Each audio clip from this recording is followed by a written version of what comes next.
या सर्व मान्यवरांचा सन्मान आहे। मी मंचावर सर्व मान्यवरांनी आगमन झाले। आदरणीय अजीम भैया, मी विनंती करेन की आपण लगेचच या ठिकाणी अखेर नियोजनात, आयोजनात आणि मार्गदर्शनात हा कार्यक्रम संपन्न होतोय। भारत शिक्षण प्रसारक मंडळाचे संस्थापक ऋषितुल्य व्यक्तिमत्व आदरणीय शेणफळराव घुबे सर, मर्मशिवबा कर्मशिवबा स्वराज्य मातीचा धर्मशिवबा, पोथी पुराण वेद शिवबा, भगव्या ध्वजाचा रंग शिवबा, तुकोबाचा अभंग शिवबा, अन्यायावर वार शिवबा, तलवारीची धार शिवबा, आणखी काय सांगू काय शिवबा, माय शिवबा बाप शिवबा, पाठीवरचा हात शिवबा। बोल छत्रपती शिवाजी महाराज की। आवाज आला नाही, आवाज पूर्ण गावात फिरला पाहिजे, घुमला पाहिजे। बोल छत्रपती शिवाजी महाराज की।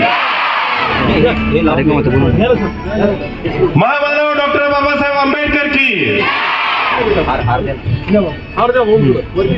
जनक्रांतीचे प्रणेते आदरणीय भारतभाऊ बोंद्रे,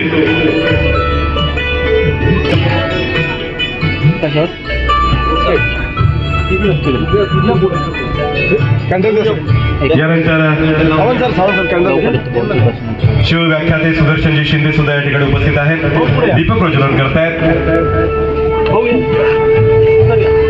आदर्श जीवन पुरस्कार ज्यांना प्रदान केला जाणार आहे सौभाग्यवती सिंधुताई विष्णुपंतजी पाटील, विष्णुपंत पाटील सर सुद्धा या ठिकाणी उपस्थित आहेत। सर्व मान्यवरांचं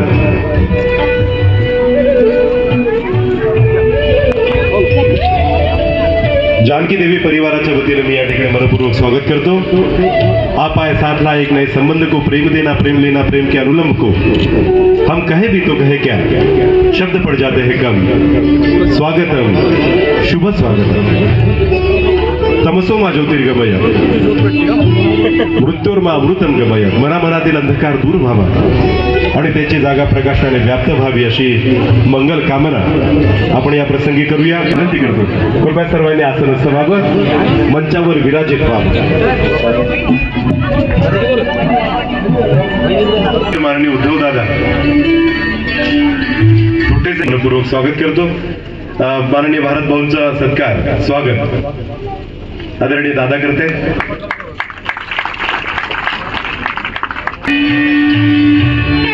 शेतकरी चळवळीसाठी लढणारे नेते म्हणून ज्यांचा नावलौकिक आहे, ख्याती आहे, आदरणीय रविकांतजी, त्याबद्दल आभारही व्यक्त करतो आणि त्यांचं स्वागत सत्कार या ठिकाणी आदरणीय दादांच्या हस्ते होतोय।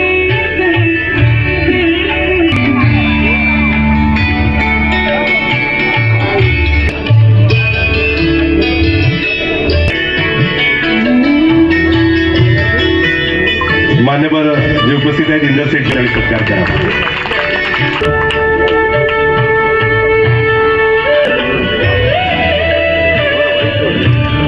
मित्रांनो, या त्यानंतरचा सत्कार मी वैशालीताई आणि उषाताई भुतेकर कृषी उत्पन्न बाजार समिती चिखलीचे संचालक,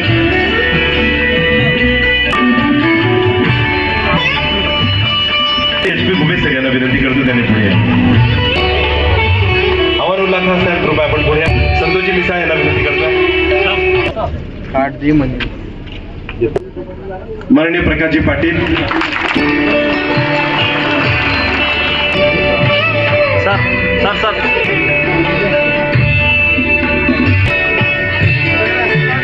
मित्रांनो सरांचा सत्कार करावा.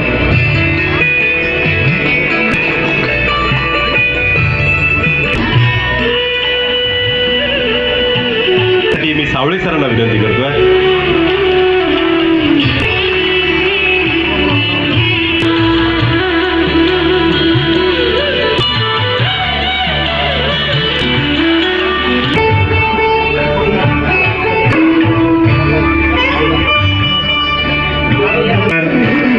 अंबसकर सर करतील.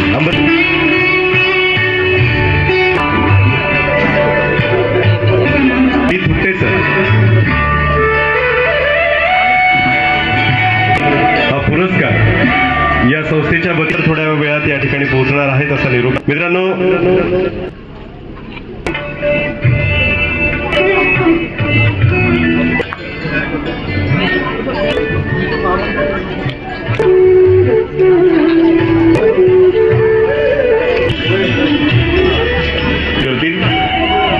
अशी मी त्यांना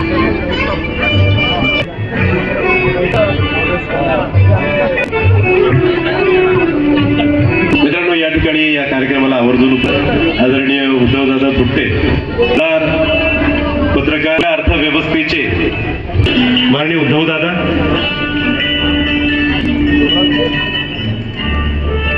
महाराष्ट्र शिक्षण प्रसारक मंडळ निवडणूक उभे या संस्थेच्या वतीनं आपण दरवर्षी जिल्ह्यातील आणि प्रसंगी जिल्ह्याच्या बाहेरील सुद्धा काही समाजामध्ये जे लोक उत्कृष्ट कार्य करीत असतात अशा उल्लेखनीय काम करणाऱ्या माझ्या नजरेतून मी ज्यांना महान समजतो अशा लोकांना आपण इथे पुरस्कार देत असतो. यावर्षीचा हा 4थं वर्ष आपलं आहे आणि या कार्यक्रमाच्या निमित्तानं आज आपल्यामध्ये सर्वप्रथम ज्या सत्कार मूर्ती आहेत त्यामध्ये या जिल्ह्याचं एक वैभव, अत्यंत प्रगल्भ, अत्यंत प्रभावी असं व्यक्तिमत्व, कवी, लेखक ज्यांचं माझ्या हृदयावर प्रचंड प्रेम आहे, आपल्या संस्थेवर ज्यांचं प्रचंड प्रेम आहे असे सन्माननीय अजीम नवाज राही साहेब. तद्वतच या जिल्ह्यामध्ये शिक्षण क्षेत्रामध्ये अत्यंत प्रामाणिकपणे, निर्मळपणे काम करून त्यांनी बुलढाण्यासारख्या शहरामध्ये एक नाव महिला वर्गामधून त्यांचं नाव आदराने घेतलं जातं अशा आपल्यामध्ये उपस्थित असलेल्या आदरणीय सिंधुताई विष्णुपंत पाटील, तद्वतच त्यांचे पती, आमचे मार्गदर्शक आदरणीय विष्णुपंत पाटील साहेब आणि या ग्रामीण भागामधील आपल्या गावाच्या परिसरातले इसूळ गावातील सर्वांच्या परिचित असलेले परंतु अपरिचित असलेले, हा शब्द फार आपल्याला समजणार नाही, सर्वांच्या परिचित असलेले परंतु अपरिचित असलेले हा शब्द मी वापरतो, नंतर त्याचं स्पष्टीकरण होईल पुढे. तर असे ग्रामीण भागातून एका सामान्य कुटुंबामधून शेतकरी कुटुंबात ज्यांचा जन्म झाला परंतु शेतीला आयाम दिला आणि शेतीला आकार देऊन आज त्यांची शेती बघून आपलं हृदय भरून येईल इतकी प्रचंड त्यांची शेती आणि म्हणून त्यांचा सत्कार करावा वाटला असे आमचे सहकारी सन्माननीय श्याम पाटील भुतेकर या सर्व मंडळींचा नामोल्लेख मी मुद्दाम याच्यासाठी केला की ही जी सर्व मंडळी ज्यांचा आपण उल्लेख इथे केलेला आहे, ज्यांना आपण आपल्या संस्थेच्या वतीने पुरस्कार देतो, या मंडळींचा प्रथम नामोल्लेख करण्यामागे असा उद्देश आहे की ही सर्व गणमान्य मंडळी यांचा सत्कार करण्यासाठी आपण ज्यांच्या हाताने यांचा सत्कार करतो त्यांना मागे याच्यासाठी ठेवलं की सत्कार करणारा आणि ज्याचा सत्कार केला जातो तो असे दोन्ही व्यक्ती हे महान असतात आणि एका महान माणसाच्या हातानं महान व्यक्तिमत्वाचा सत्कार करणं माझ्या मनाने ही गोष्ट अत्यंत भावणारी आणि मला जे पटतंय त्या माध्यमातून आज आपण यांचा सत्कार इथे आयोजित केलेला आहे. त्या सत्कार मूर्तीचा सत्कार करण्यासाठी आपल्यामध्ये उपस्थित असलेले आपले सर्वांचे लाडके या जिल्ह्याचं वैभव आणि या जिल्ह्याच्या हरित क्रांतीचे जनक विशेषतः ही संस्था ज्यांच्या माध्यमातून उभी झाली ज्यांच्या कृपादृष्टीनं ही भारत शिक्षक प्रसारक मंडळ स्थापन झाली त्या संस्थेचेही जनक आपल्या जिल्ह्याचे माजी मंत्री आपल्या जिल्ह्याचं खऱ्या अर्थानं अतिशय गुणवान आणि निर्मळ व्यक्तिमत्व आदरणीय भारतभाऊ बोंद्रे आज शिंगणे साहेब इथे येणार होते परंतु त्यांची तब्येत अचानक म्हणजे कालपासून बिघडलेली आहे म्हणून ते येऊ शकले नाही. त्यांच्याही नावाचा उल्लेख करणं अत्यंत महत्वाचं आहे. परंतु तिसरं जे व्यक्तिमत्व आहे हे आपल्या सर्वांना हवंसं वाटणारं आपलं संपूर्ण आयुष्य त्यांनी शेतकऱ्याच्या उत्कर्षासाठी एक मोठी क्रांती आणि संघर्ष उभा केलेला आहे. महाराष्ट्रभर त्यांचं नाव घेतलं की केंद्र सरकारने आता त्यांच्या नावाची झडकी भरायला लागलेली आहे आणि महाराष्ट्र सरकार त्यांच्या पुढे नतमस्तक होत आहे. असे आपले सर्वांचे जीव की प्राण शेतकऱ्यांचे नेते मला अभिमान वाटतो की त्यांनी संपूर्ण हयात शेतकऱ्यासाठी घातली आणि आज मी मागच्या आठवड्यात त्यांना बोललो की दादा आपल्याला यायचंय बरेच दिवसाची इच्छा होती परंतु ती पूर्ण झाली नाही. त्यांच्या पाठीमागे खूप व्याप असतो परंतु त्यांनी सांगितले दादा मी या कार्यक्रमाला येतो आणि आवर्जून आले. असे आपले सन्माननीय रविकांतजी तुपकर त्याचबरोबर आपल्या जिल्ह्याचं एक अतिशय प्रतिभा संपन्न असं व्यक्तिमत्व आम्ही त्यांच्याकडे एक ईश्वरी व्यक्तिमत्व या नात्याला पाहतो. असे आपल्या बुलढाणा जिल्ह्याचे ज्येष्ठ आणि वरिष्ठ व्यापारी मानवी हृदयाचे व्यक्तिमत्व आदरणीय इंदरशेठ जैन राहू दे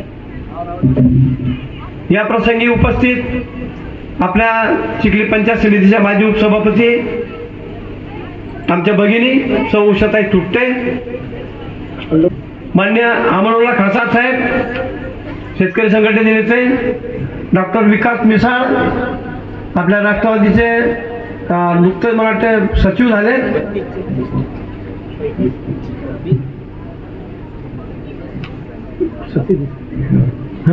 माननीय कृषी संचालक कृषी उत्पन्न बाजार समिती संचालक गणेश पाटील तुट्टे आणि या परिसराचे शेतकरी एक चांगलं शेतकरी चळवळीमध्ये काम करणारं शिवसेनेचं एक नवीन उमद नेतृत्व माननीय पंजाबराव जावळे, आपल्या पंचायत समितीचे माजी उपसभापती आपल्या गावचे सुपुत्र सन्माननीय भानदास पाटील घुबे आणि कृषी उत्पन्न बाजार समितीचे माजी सभापती माननीय प्रकाश पाटील भुसेकर,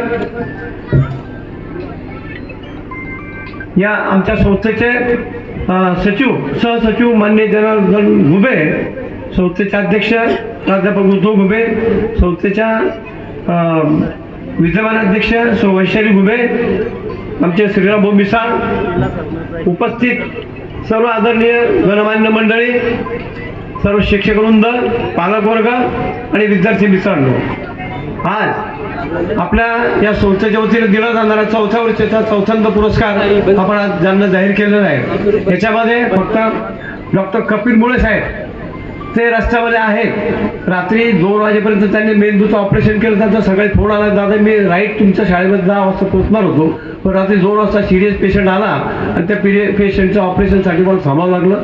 तरी पण ते सुद्धा रस्त्यात येत आहेत. आणि दुसरे DN जाधव जे औरंगाबादमध्ये फार मोठं एक व्यक्तिमत्व त्यांचं आज गणमान्य आहे साहित्य क्षेत्रामध्ये आणि आंबेडकरी चळवळीमध्ये आणि झेप साहित्यामध्ये त्यांचं नाव मराठवाड्यामध्ये प्रामुख्याने घेतलं जातं. असे DN जाधव साहेब ते पण एरियामध्ये आहेत. तर उपस्थित सर्व मंडळी आणि मित्र हो, या मंडळींना आपण सत्कार का देतो हा विषय अत्यंत महत्वाचा आहे.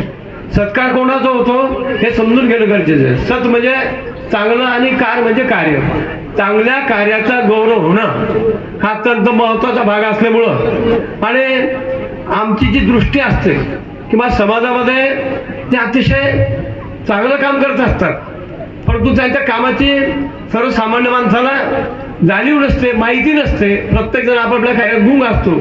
आणि या मीडियाच्या काळामध्ये काही लोक असे असतात की ते वायदागायदा करत नाही, ते आपापलं काम करत राहतात, परंतु त्यांचा आदर्श सुद्धा इतका मोठा असतो की तो माहीत झाल्यानंतरच खऱ्या अर्थाने आपल्याला कळतो. म्हणून अशापैकी मी 2 नाव तुम्हाला असे महत्वाचे सांगतो की श्याम पाटील भुतेकर आणि सिंधुताई पाटील. सिंधुताई पाटील हे ग्रामीण भागातून महिला वर्गातून बुलढाण्यासारख्या शहरामध्ये एक छोटंसं रोपटं त्यांनी लावलं आणि आज त्यांचं शरद कला महाविद्यालय अत्यंत नावारूपाला बुलढाण्यासारख्या शहरामध्ये स्पर्धेमध्ये येत असताना त्यांचं अत्यंत नावारूपाला आलेलं जे काही विद्यालय आहे त्या विद्यालयामधून हजारो विद्यार्थी आज उच्च स्तरावर उच्च पदवीमध्ये गेलेले आहेत. श्याम पाटील भुतेकरांच्या बाबतीत सांगायचं म्हणजे श्याम पाटील भुतेकर ही व्यक्ती वडील वारल्यानंतर 3 भावाचं कुटुंब एकत्रित असताना 50 एकर जमीन त्यांची धरणामध्ये गेली. ही माहिती कोणाला नसेल. 50 एकर जमीन त्या माणसाची धरणामध्ये जाते, तो माणूस आत्महत्याच्या काठावर येऊन ठेपतो. परंतु त्यांनी स्वतःचं कुटुंब उभं केलं आणि उरलेले 40-50 एकर जी राहिली होती खडकाळ, त्या खडकाळ जमिनीमध्ये त्यांनी खडक खोदून काळी माती टाकून आज फार मोठं विश्व उभं केलेलं आहे. ते विश्व जर तुम्ही प्रत्यक्षात जाऊन तिथं पाहिलं तर तुमच्या लक्षात येईल मंडळी की असा शेतकरी आणि अशा शेतकऱ्याचा सत्कार होणं आणि त्यांच्यापासून आपण आदर्श घेणं, म्हणून हा जीवन आदर्श जीवन पुरस्कार याचं या पुरस्काराचं माझं स्वरूप आहे. म्हणून मला अभिमान वाटतो की मी अत्यंत समाजामध्ये चांगलं काम करणारी मंडळी त्यांचा सत्कार करणं, खऱ्या अर्थानं शिक्षण क्षेत्राचं जे महत्व असतं त्या शिक्षण क्षेत्रामधून विद्यार्थ्यांना दिशा देण्याच्या माध्यमातून जे काम होतं ते काम आपण केलं पाहिजे. माझा तो पिंड आहे, मला कोण काय म्हणतोय, वाईट म्हणतोय, चांगलं म्हणतोय याचा कधी विचार न करताना माझ्या हृदयावर प्रेम करणारे व्यक्तिमत्व, माझ्या परिसरावर प्रेम करणारे व्यक्तिमत्व, विद्यार्थ्यावर प्रेम करणारे व्यक्तिमत्व आणि ज्यांची नेहमी आमच्या पाठीवर आम्ही चांगलं काम करतो अशी थाप असते, अशा व्यक्तिमत्वाचा गौरव करणं हा या पुरस्कारामागचा उद्देश आहे. म्हणून मला अभिमान वाटतो, आनंद वाटतो या मंडळीने इथे येऊन आमचा जो काही थोड्या अर्थानं आमच्या शब्दाला त्यांनी किंमत दिली, मान दिला, म्हणून मी त्यांचंही अभिनंदन नोंद करतो. दुसरं महत्वाचं व्यक्तिमत्व अजीम नवाज राही. आता अजीम नवाज राही यांच्या कविता आपल्या 12वीच्या आणि ज्युनियर कॉलेजच्या सिनियर कॉलेजच्या परीक्षेमध्ये 12 युनिव्हर्सिटीच्या अभ्यासक्रमामध्ये माननीय अजीम नवाज राही यांच्या कविता, व्यवहाराचा काळा घोडा, अशा 2-3 कविता आहेत की त्याचं वर्णन तेच त्यांच्या भाषेत बोलून करतील. म्हणजे असं एक महान व्यक्तिमत्व ज्यांची मागच्या वर्षी अमेरिकेच्या या साहित्य मंडळामध्ये निवड झाली होती, परंतु व्हिसा न मिळाल्यामुळे त्यांना जाता नाही आलं. म्हणजे एका झोपडीवाला घरात राहणाऱ्या चाका खेळण्यासारख्या गावातला माणूस इतका मोठा साहित्यिक बनतो आणि आपल्या अभ्यासक्रमामध्ये त्यांचं नाव येतं, त्यांच्या कविता येतात, त्या आपण अभ्यासतो आणि त्याच्यापासून आपण प्रेरणा घेतो. असं एक महान व्यक्तिमत्व आमच्या अजीम नवाज राही, त्यांच्या मी साहित्याला सलाम करतो आणि या सर्व मंडळींचं मी हृदयापासून कौतुक करतो, त्यांचं अभिष्ट चिंतन करतो आणि माझे लांबलेले 2 शब्द संपवतो. धन्यवाद. कार्यक्रम आपण आयोजित केलेला आहे. अशी मंडळी हे आपले शिवव्याख्याते, युवा शिवव्याख्याते, तुमच्यापैकी अर्धे लोक समोरचे बसले त्यांच्या वयीचे तरुण ज्यांनी महाराष्ट्र सध्या गाजवलेलं आहे. युट्यूबवर आणि फार मोठ्या चॅनलवर त्यांचं काम सुरू असतं. छत्रपती शिवाजी महाराज आणि संभाजी महाराज आणि इतर व्याख्यान सुद्धा त्यांचे तुम्ही जर युट्यूबवर गेले ते पाहूनच तुम्हाला त्यांची स्फूर्ती मिळाली. मी त्यांनी सांगलेलं आहे. अशी जी मंडळी आहे त्यांचा सत्कार आज आमच्या रविकांत भाऊच्या हस्ते, भारत भाऊच्या हस्ते आणि ज्येष्ठ मंडळीच्या हस्ते होतोय. हा माझ्या दृष्टीनं अभिमानाची गोष्ट आहे. म्हणून त्यांचंही मी हृदयापासून स्वागत करतो. जवळजवळ 600 किलोमीटरपर्यंत आले, त्यांनी त्रास घेतला. त्यांचं अभिनंदन करतो आणि आभार मानतो. धन्यवाद. ना काहूसे दोस्ती ना काहूसे बैर असं व्यक्तिमत्व दादांचं आहे आणि जे काम मनापासून आवडतं ते करण्यासाठी ते कुठलेही परिश्रम करण्याची तयारी ठेवतात आणि निश्चितच एक सुंदर असा हा पुरस्कार आदर्श जीवन पुरस्कार 4थं वर्ष आहे आणि संपूर्ण राज्यामध्ये आता या पुरस्काराकडे लक्ष लागून असतं. इतकं सुंदर आयोजन नियोजन त्यांच्या कल्पकतेतून या ठिकाणी होत असतं. मित्रांनो, आता आपण सुरुवात करूया जीवन पुरस्कार वितरण सोहळ्यासाठी, ज्यांचा कौतुक आदरणीय दादांनी आपल्या भाषणामधून केलं. ते पहिलं नाव माननीय अजीम नवाज राही यांच्याविषयी मी 2 शब्द या ठिकाणी सांगतोय की महाराष्ट्र राज्याच्या लेखणी आणि वाणी या 2 क्षेत्रातील महत्वाचं नाव, लेखणी आणि वाणी या 2 गडावर अजीम नवाज राही यांच्या प्रतिभेचा झेंडा आज दिमागदारपणे फडकत आहे. महाराष्ट्रच नव्हे तर भारताच्या क्षितिजावर या उमद्या मनाच्या दिमागदार व्यक्तिमत्वाच्या कर्तृत्वाचा व वक्तृत्वाचा डंका दुमदुमत आहे. व्यवहाराचा काळा घोडा, कल्लोळातला एकांत, वर्तमानाचा वतनदार आणि तळमळीचा तळ या 4 सकस वस्तुनिष्ठ खणखणीत गाजलेल्या कविता संग्रहांचे धनी आहेत माननीय अजीम नवाज राही. तुपकर, माननीय शेणफळराव घुबे साहेब, सुदर्शनजी शिंदे अशा सर्वांच्या उपस्थितीमध्ये शुभ हस्ते. हवा खिलाफ है लेकिन दिए जलाता हूँ, दिया बुझ गया तो दूसरा जलाता हूँ, एक दिया बुझ गया तो दूसरा जलाता हूँ. व समाजातील सर्व थरातील जनतेच्या सुखदुःखात त्यांच्या स्नेहाचा वापर आहे. त्यांना आमच्या संस्थेतील वतीने आदर्श जीवन पुरस्कार देताना आम्हाला अतिशय आनंद होतोय. सौभाग्यवती सिद्धीसाहेब विष्णुपंतजी पाटील. मित्रांनो, या ठिकाणी ज्यांचं आपण आगमन या ठिकाणी त्यांनी केली मागील 8 वर्षांपासून एक सुंदर स्मृतिचिन्ह आणि आमच्या सर्वांच्या शुभेच्छा, आपल्या सर्वांच्या शुभेच्छा त्यांच्यासोबत आहे. पुरस्काराचं स्वरूप अशा पद्धतीचं, जमीन हातातून गेल्यानंतर खरं तर कुटुंब बर्बाद व्हावं अशी परिस्थिती असताना माननीय श्याम पाटील भुतेकर यांनी एक तंत्रज्ञानाची कास धरलेल्या शेतकरी कुटुंबातील एका चांगल्या माणसाला या विद्यालयाचा विद्यार्थी करणार आहे श्रीकृष्ण घुबे आणि तुमच्यातला एक विद्यार्थी हा टाळ्या जोरदार व्हायला पाहिजेत. अजीम नवाज राही क्षेत्रामध्ये या 2 गडांवर ज्यांचं प्रभुत्व आहे, चिरस्मरणीय संस्मरणीय अशा या पुरस्कार वितरण समारंभाच्या माध्यमातून मनोगत व्यक्त करत असताना खरं म्हणजे माननीय दादासाहेब घुबे त्यांचं व्यक्तिमत्व, देऊळगाव घुबे सारखं हे आडवडणी विणचेऱ्याचं हायवे पासून लांब असलेलं गाव आणि गत 4 वर्षापासून या पुरस्काराची परंपरा इथे अबाधित ठेवण्याचं काम. खरं म्हणजे काही माणसं रंगांच्या ढिगांच्या कळसावर बसलेली असतात. रंगपंचमीला स्वतःही रंग उधळत नाही आणि इतरांनाही मुठभर रंग देत नाही. रंग कुजू देतात आणि कुजलेल्या रंगांवर कौतुकभरी नजर टाकतात. माननीय दादासाहेबांनी जर ठरवलं असतं तर या भव्य दिव्य स्थिर स्थावर झालेल्या संस्थेचे ते अध्यक्ष आहेत. चाकुरीबद्ध जगणं जगत, शाळा आणि आपलं घर, आपलं काम अशा पद्धतीनं त्यांना जगता आलं असतं.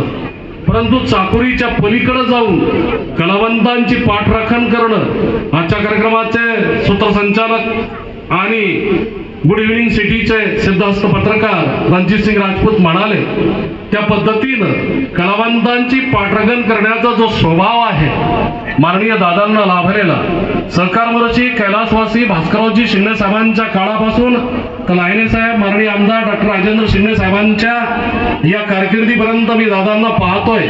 निवेदक या नात्यानं अनेक लग्न सोहळ्याचं, त्याचबरोबर अनेक अंत्यविधीचं, सावडण्याच्या विधीचं सूत्रसंचालन बहुतांशी ठिकाणी माझ्याकडे असते आणि त्या ठिकाणी माननीय दादांची उपस्थिती असते. म्हणजे इतरांच्या दुःखाला दुःख समजून, इतरांच्या आनंदाला आनंद समजून त्या ठिकाणी उपस्थित राहणं म्हणजे सुपा एवढं अंतकरण लागते. आणि दुसरी गोष्ट, परिघावरच्या कलावंतांची नोंद घेत त्यांना पुरस्काराच्या माध्यमातून त्यांच्या पाठीवर शाबासकीची थाप मारणं.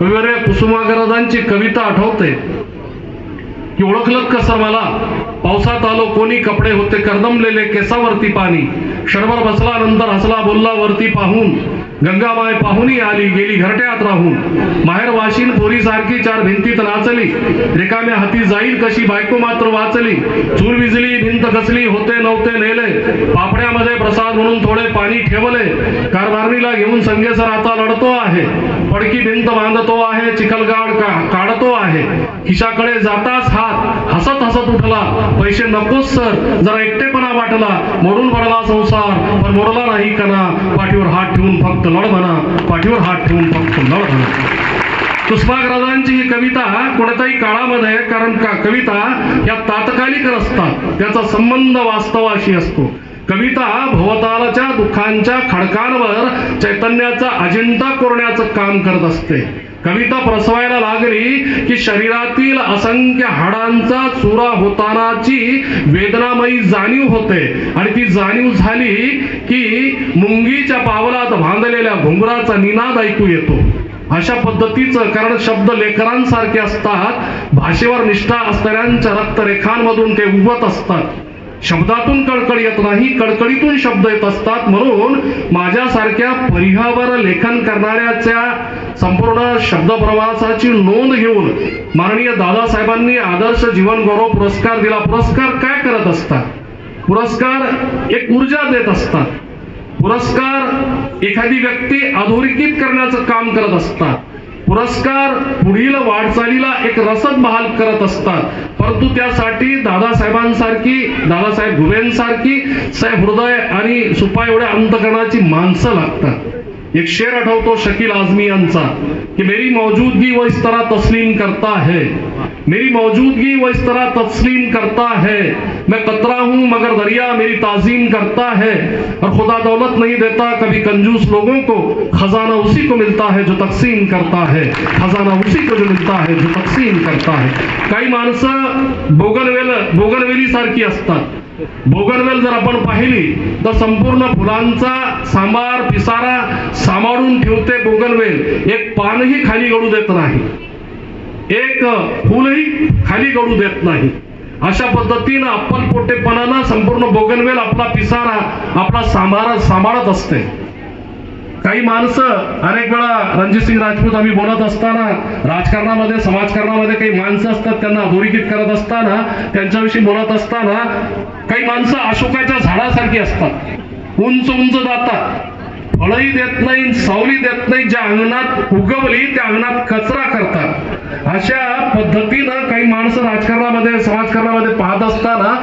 सहृदयता असलेली मंडळी खऱ्या अर्थानं माणसाच्या डोक्यावर एखादं धरण असलं पाहिजे खरं म्हणजे या संपूर्ण जिल्ह्याच्या सिंचनाचे शिल्पकार माजी मंत्री माननीय भारतभाऊ बोंद्रे इथं बसलेले आहेत ज्यांनी एक उन्नत आणि ओलित चेहरा या जिल्ह्याला दिला माणसाच्या डोक्यावर एखादं धरण असलं पाहिजे त्या धरणाच्या डोक्यावर किंवा माथ्यावर असणारा एक फरक पडतो खालच्या पट्टीतल्या विहिरींच्या पाण्याची पातळी वाढत असते धरण असल्यानंतर त्या धरणाच्या पायथ्यात असलेल्या ज्या विहिरी असतात त्या विहिरींच्या पाण्याची पातळी वाढत असते माननीय दादासाहेब घुबे आणि त्यांचं हे जे सर्व काम आहे त्यांची मांडणीची जी पद्धत आहे सुवासिनीनं सकाळी सकाळी दडदाड रांगोळी आपल्या अंगणामध्ये रेखाटावी त्या पद्धतीनं माननीय दादासाहेबांचं कोणतंही काम असो ज्ञानोबा म्हणतात की वसंत ते वने वने तेथे सुमने सुमने तिथे संकुले सारंगांची वसंत ते वने वने तेथे सुमने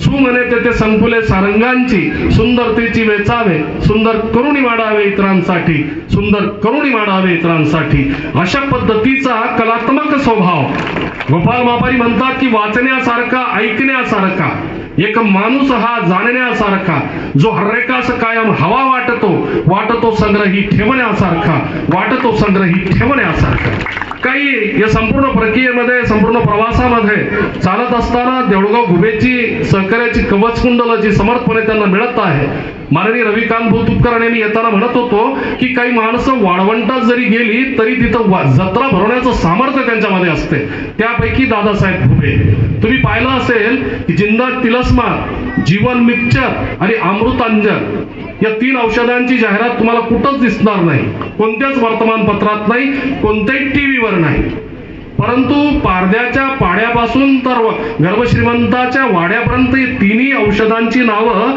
सर्वांना मुखोद्गत आहेत रात्री 2 वाजता दाढ दुखायला लागली तर जिंदा तिलस्मातची आठवण होते, पोटात गडबड झाली तर जीवन मिक्सचरची, आणि डोकं दुखायला लागलं की अमृतांजन आणि बामची. म्हणजे या औषधांना मधला सत्व खेटर मारून त्यांची नावं आपल्या ध्यानात ठेवायला लावतो. या मागचं कारण असं आहे की काही माणसं अशी असतात की जगत असताना शकील जमाली म्हणतात की मैंने कैसे कैसे सदमे झेल लिए हैं, इसका मतलब जहर पचाया जा सकता है, और सबसे पहले दिल के खालीपन को भरना, पैसा सारी उम्र कमाया जा सकता है, पैसा सारी उम्र कमाया जा सकता है. मनातली जी पोकळी आहे ती भरता आली पाहिजे. काही माणसांच्या मोबाईलमध्ये 5,000 रुपये टाक टाइम असतो पण बोलायला माणसंच नसतात. घरासमोर 4 गाड्या उभ्या असतात, डिझेल पेट्रोल फुल्ल असतो, स्टेअरिंगवर ड्रायव्हर झोपा घेतात, फुकाचा पगार घेतात, पण जायला ठिकाणच नसतात.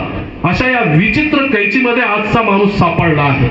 दूसरों से मिलने जुलने में तो सभी मस्त है, दूसरों से मिलने में तो सभी, दूसरों से मिलने जुलने में तो सभी मस्त है, अपने से मिलने की सारी लाइनें व्यस्त है, अपने से मिलने की सारी लाइनें व्यस्त है. जल्दी से हो ही जाती है सांसों की चाल बंद, जब हो जाती है मरीज की देखभाल बंद, और उसने भी बनाए फेसबुक पे 1000 दोस्त, खुद अपने ही घर में रही जिसकी बोलचाल बंद, खुद अपने ही घर में रही जिसकी बोलचाल बंद. अशा या विचित्र परिस्थितीमध्ये, विचित्र जमान्यामध्ये आपण जन्माला आलो. ज्याला हुंकत नाही गावात कुत्रा, ज्याला हुंकत नाही गावात कुत्रा, त्याच्या फेसबुकवर हजारो मित्र, त्याचे फेसबुकावर हजारो मित्र. अशा पद्धतीच्या वातावरणामध्ये आपण वावरत असताना असे जे सोहळे असतात, त्या सोहळ्यांच्या निमित्तानं नव्या नात्यांची पायाभरणी होत असते, नवीन परिचय होत असतात. आणि असे सोहळे म्हणजे आदिम काळापासून समूहातून आनंदाची उत्पत्ती करण्याची परंपरा आपली आहे. विवाह सोहळे, जत्रा, उरूस, वर्षभर त्यावेळेस दळणवळणाची साधनं नव्हती. माणसं दऱ्या कपाऱ्यामध्ये, कडे कपाऱ्यामध्ये राहायची, पहाडपट्टीत राहायची. त्या जत्रेच्या निमित्तानं, उरसाच्या निमित्तानं एकत्र यायची आणि 8-8 दिवस, 10-10 दिवस त्याच्या सोयीकी व्हायच्या, नवीन परिचय व्हायचे. म्हणून जत्रा आणि उरसांच्या मागची परंपरा जर आपण तपासली तर माणसांनी माणसाजवळ येण्याचं हे जे होतं ती एक परंपरा निर्माण करण्यात आली. तुकोबाराय म्हणतात की तुका म्हणे होय मनाशी संवाद, आपुलाची वाद आपणाशी. असा कोरोनाचा काळ आपण अनुभवला. माणसापासून दूर पडत होती, अंतराची बीज माणसांमध्ये पेरली होती. तुम तो डरते हो रेत पर अपना नाम लिखने से, क्योंकि हल्की चीज पे नाम लिखने से तुम्हारा वजन घट जाएगा. एक लहर आएगी पानी की जोर से और तुम्हारा नाम मिट जाएगा.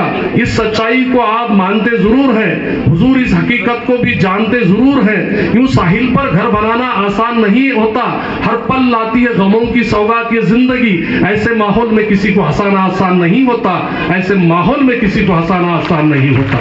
अशा या वातावरणामध्ये मंडप टाकून, स्टेज उभारून, स्मृतिचिन्ह, मोठमोठे हार, विचारपीठ, शब्दपीठाची उभारणी, पाहुण्यांच्या आगमनाची वाट पाहणं, अशा या वातावरणामध्ये आयोजकाला डोंबारिणींसारखी तारेवरची कसरत करावी लागते. परंतु दादासाहेब, आपली जी पद्धत आहे पूर्वीपासूनची, म्हणजे तुमच्या माझ्या मैत्रीचं एकमेव कारण तुमच्यातला जो स्पष्ट वक्तेपणा आहे, तो स्पष्ट वक्तेपणा मला नेहमी भावतो.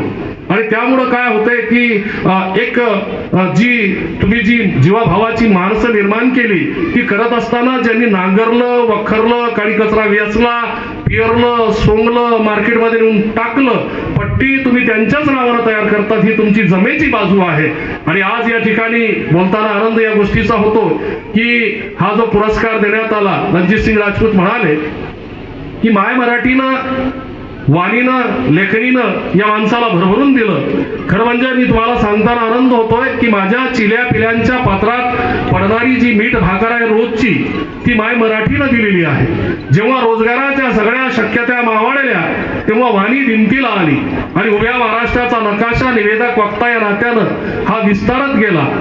कारण रोज उर्दू मला मोहल्ल्याच्या सरहद्दीवर आणून सोडते. माय मराठी कधी कोल्हापूर, कधी सोलापूर, कधी अकोला, कधी अमरावती, कधी अंमळनेर, कधी देवळगाव, घुबे इथं घेऊन येते. मध्यरात्रीच्या सुमारास पुन्हा मराठी मला मोहल्ल्याच्या सरहद्दीवर नेते आणि उर्दूच्या हवाली करते, उर्दू मला घरी घेऊन जाते. अशा 2 आयांचं प्रेम मला मिळालं. एकीकडे उर्दूनं स्वप्न दिली आणि माय मराठीनं त्या स्वप्नांची मखमली साकारता मला दिली. मुखी माझी या गोडवाणी मराठी, मला शोधण्याची निशाणी मराठी.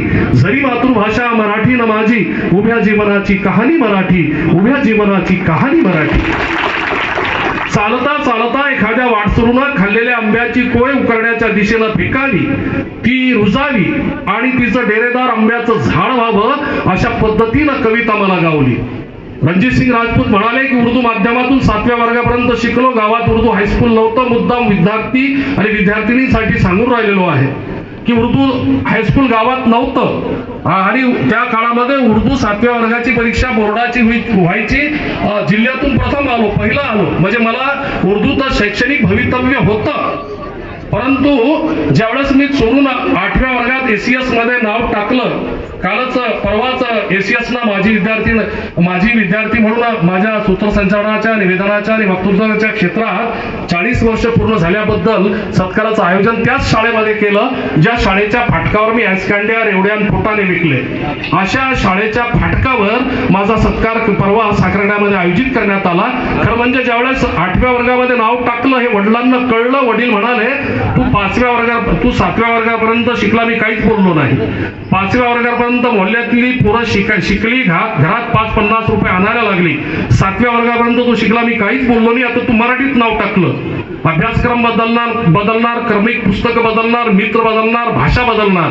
आपला रस्ता हा शिक्षणाचा नाही. आपला रस्ता हा रोजगार भटकंतीचा आहे, ढोर मेहनतीचा आहे. आणि वडिलांचंही बरोबरच होतं.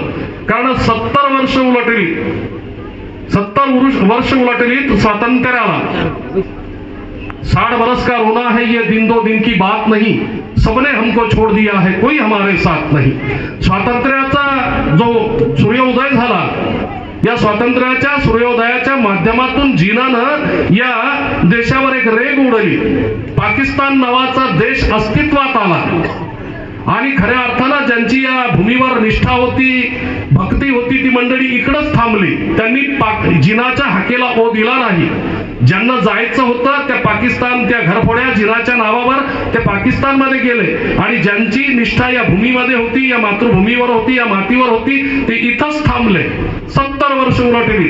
जिनानं केलेल्या त्या चुकीचा वचपा प्रतिशोध आतापर्यंत घेतला जातोय. दादासाहेब म्हणाले की 2009ला विश्व मराठी साहित्य संमेलन अमेरिकेच्या सॅन होजे शहरामध्ये होतं. 41 साहित्यिकांची, कवींची निवड झाली. त्या सॅन होजे अमेरिकेच्या कवी संमेलनाचं, विश्व मराठी साहित्य संमेलनाचं संचालन माझ्याकडे होतं. त्याच गटपटीमध्ये अजमल आमिर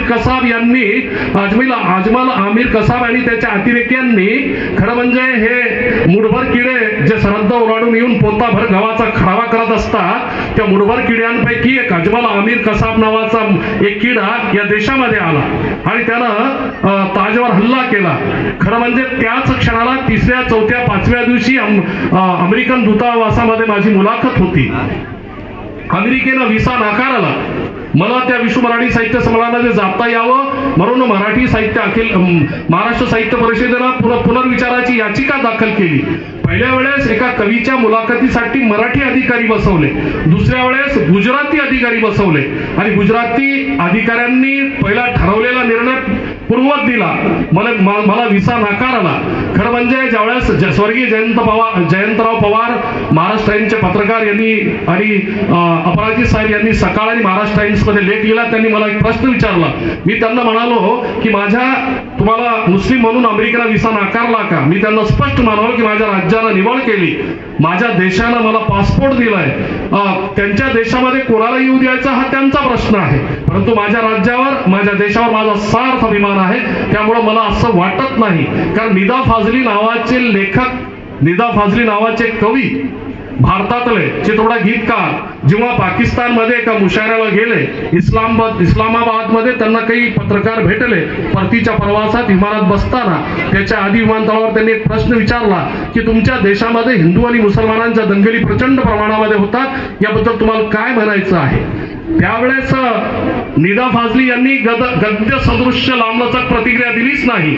निदा फाजली म्हणजे भारताचे प्रतिभासंपन्न शायर पाकिस्तानातल्या त्या पत्रकारांना म्हणाले की रहमान की रहमत हो या भगवान की मूरत, हर खेल का मैदान यहाँ भी है वहां भी. रहमान की रहमत हो या भगवान की मूरत, हर खेल का मैदान यहाँ भी है वहां भी. और हिंदू भी मजे में है, मुसलमान भी मजे में, इंसान परेशान यहाँ भी है वहां भी, इंसान परेशान यहाँ भी है वहां भी. अशा पद्धतीच्या वातावरणामध्ये माय मराठीनं जे घडवलं, मडवलं, उंच उंच चढवलं, माझ्यासारख्या साखरखेड्याच्या जाफराबाद मोहल्ल्याच्या कोणत्या कोपऱ्यामध्ये माझं घर आहे हे दाखवण्याचं काम माय मराठीनं केलं. मी त्या नशीबवंतांमध्ये आहे की माझी मुलगी 10वीला असताना बापाचीच कविता मुलीला अभ्यासक्रमाला असल्याचा इतिहास या महाराष्ट्रानं घडवलंय, या माय मराठीनं घडवलंय. माझे 2 भाचे 11वीला असताना सडकेलगत उगवलेली झाडे त्यांना अभ्यासक्रमाला होती.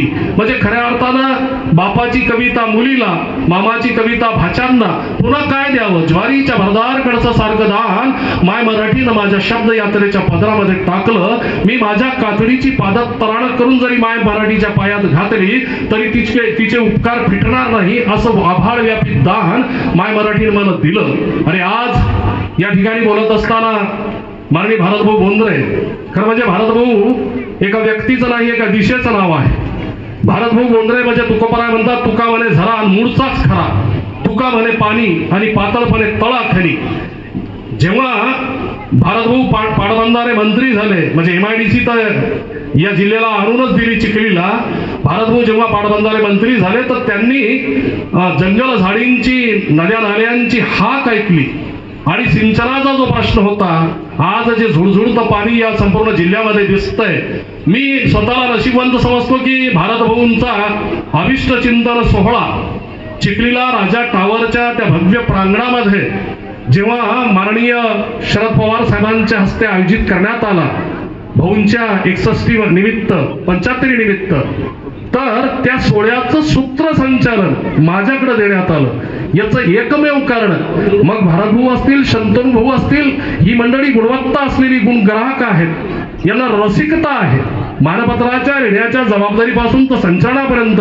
खरं म्हणजे शंतनू भाऊ आणि भारतभाऊ ज्ञानोबा राया तुमच्या सारख्यांविषयी म्हणतात की डवरसा भरवी सागर, करवी उचित रत्नांचे आगर, भावार्थाचे तरुवर निजवी माय, वाचे बरवे कवित्व, कवित्वी बरवे रसिकत्व, रसिकत्वी परतत्व स्पर्शू जैसा.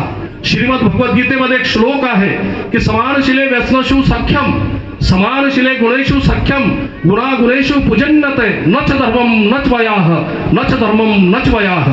ज्यांच्याकडे गुण असतात ते गुणाची पूजा करतात, गुण असलेल्यांची पूजा करतात. अशा पद्धतीचा हा संपूर्ण बोंद्रे परिवार आणि भारतभाऊंनी ज्या पद्धतीनं या संपूर्ण जिल्ह्याची ओलिताची मांडणी केली. मी आताच माननीय रविकांत भाऊ तुपकर यांना म्हणालो की विठ्ठल वाघांच्या 2 ओळी मला भाऊंना पाहून आठवल्या. रविकांत भाऊला त्या ओळी मी दिल्या की कोरडे जे शेत आहे ओलीत झाले पाहिजे, कोरडे जे शेत आहे ओलीत झाले पाहिजे, शेतकऱ्यांचे दुःख या बोलीत आले पाहिजे, शेतकऱ्यांचे दुःख या बोलीत आले पाहिजे. आणि माननीय भारतभाऊ बोंद्रेनं नुसतं आश्वासनांच्या अक्षता उधळल्या नाही, कारण भाऊ बोलतच नाही जास्त, कारण भाऊंच्या मौनामध्ये एक विकासाचा विस्तीर्ण नकाशा आहे, त्यांच्याकडे कृतीशीलता आहे. म्हणून भाऊ बद्दल बोलत असताना कोणाच्याही मनामध्ये संशयाची पाल चुकणार नाही, इतकी वस्तुनिष्ठ त्यांची कामगिरी आहे. कोणाच्याही मनामध्ये शंका येणार नाही अशा पद्धतीचं येणाऱ्या अनेक पिढ्या झाडं, झुडपं, पाखरं, आकाश, नदी, नाले, धरणं, तलाव यांच्या हृदयावर भाऊंचं तरल अक्षरामध्ये नाव लिहिलं गेलेलं आहे. कारण किसी को गीत देते हैं, किसी को साज देते हैं, तुम्हें हम जिंदगी का एक नया आवाज देते हैं. किसी को गीत देते हैं, किसी को साथ देते हैं, तुम्हें हम जिंदगी का एक नया अंदाज देते हैं. और तारुफ पेश तो करते हम कतरे का भी, लेकिन समंदर को समंदर की तरह आवाज देते हैं, समंदर को समंदर की तरह आवाज देते हैं. अशा पद्धतीचं व्यक्तिमत्व या ठिकाणी अनेक वक्ते बोलणार आहेत, त्याबद्दल या ठिकाणी याची जाणीव मला आहे. खरं म्हणजे म्हणजे हा जिल्हा सुपीक आहे.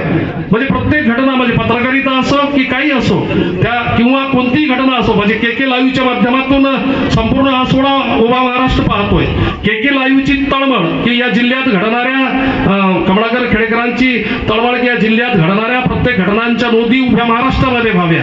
ही जी तळमळ असते ही तळमळ तुकोबराय म्हणतात की अशा साधनाला लावताना लढा, अशा साधनाला लावताना लढा, देह चोळा मोळा होत नाही, देह भाजताना अकांताचा धनी तुकाराम आणि तळमळे मोले घातले रणाया, नाही आसू नाही माया, ऐसा भक्तिवाद काय, रंग बेगडीचा न्याय, सत्य सत्याशी मन केले ग्वाही, मानिले नाही बहुमता, मानिले नाही बहुमता.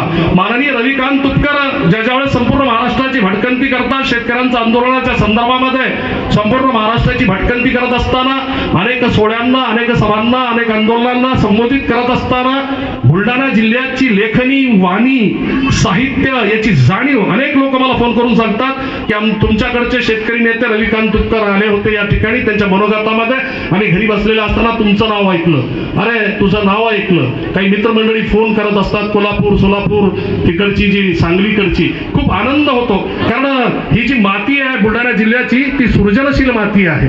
या मातीचा सुगंध रविकांत तुपकर सारखी मंडळी जी घेऊन चाललेली आहे. निदा फाजली म्हणतात की नई नई आंखें हो तो हर नई नई नई आंखें हो तो हर मंजर अच्छा लगता है, कुछ दिन शहर में घूमे लेकिन अब घर अच्छा लगता है, और हमने भी सोकर देखा है नए पुराने शहरों में, जैसा भी अपने घर का बिस्तर अच्छा लगता है, जैसा भी अपने घर का बिस्तर अच्छा लगता है. या पुरस्काराची जाणीव माझ्या मनामध्ये आहे. खरं म्हणजे 3 तारखेला 2, 3, 4, 5 पर्यंत अखिल भारतीय मराठी साहित्य संमेलन अंमळनेर जिल्हा जळगावला सुरू होत आहे. त्या साहित्य संमेलनाच्या निमंत्रितांच्या कवी संमेलनाचं संचलन माझ्याकडे आहे. गत 17-18 वर्षापासून अखिल भारतीय स्तरावर संचलन करण्याची, विदर्भ साहित्य संघाचं संचलन करण्याची जबाबदारी आहे. परंतु हा जो आनंद आहे आजचा, माननीय दादासाहेब घुबे यांनी जी नोंद घेतली, कारण घुटन है हवाएं चाहते हैं, बुजुर्गों की दुआएं चाहते हैं, कोई साहिबा कोई दरख्त कोई साहिबा रहे न रहे, बुजुर्ग जिंदा रहे आसमा रहे न रहे, बुजुर्ग जिंदा रहे आसमा रहे न रहे. वटवृक्ष आसमंतामध्ये झेपावत असताना त्याच्या पारंब्या खोडाला बळ देण्याचं काम करत असतात. म्हणून दादासाहेबांसारखी जी मंडळी आहे ती खऱ्या अर्थानं या समाजाचा वटवृक्ष, या समाजाचा वटवृक्ष आहे. समाजाच्या आसमंतामध्ये विस्तारत असताना दादासाहेबांसारख्या वटवृक्षाच्या पारंब्या विनयशीलतेची एक व्याख्या निर्माण करण्याचं काम करत असतात. म्हणून दादासाहेब एक अतीव आनंद मनामध्ये या ठिकाणी आहे. खरं म्हणजे अमनुल्लाह खासाहेब प्रत्येक कार्यक्रमाला असतात, या ठिकाणी ते उपस्थित आहेत.